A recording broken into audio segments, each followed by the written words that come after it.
கிராமத்து இளைஞன் அழகான பெண்ணை காதலித்து வந்தான். ஆனால் அவன் காதலி இன்னொருவனுடன் இருப்பதை பார்த்து மனம் உடைந்தான்.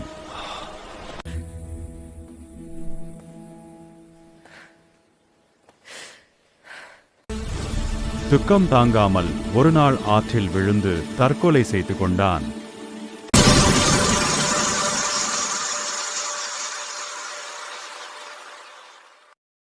இறந்த பின்பு பெண்களை பழி வாங்க பேயாக உருவெடுத்தான்.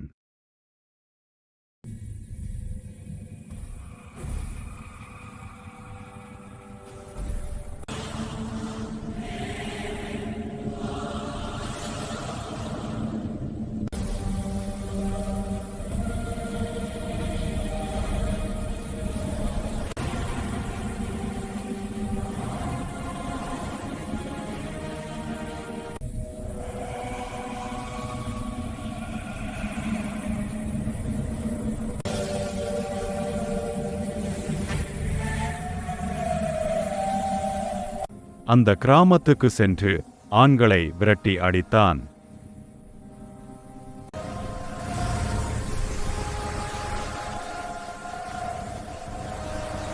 வீட்டிற்குள் இருக்கும் பெண்களை கொலை செய்தான்.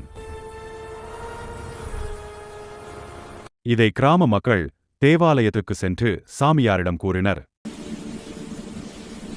சாமியார் தன்னுடைய மந்திர சக்தியால் அடுத்து பேய் வரும் வீட்டை கணித்தார். அந்த வீட்டுக்கும் இரவில் பேயை விரட்ட சென்றார்.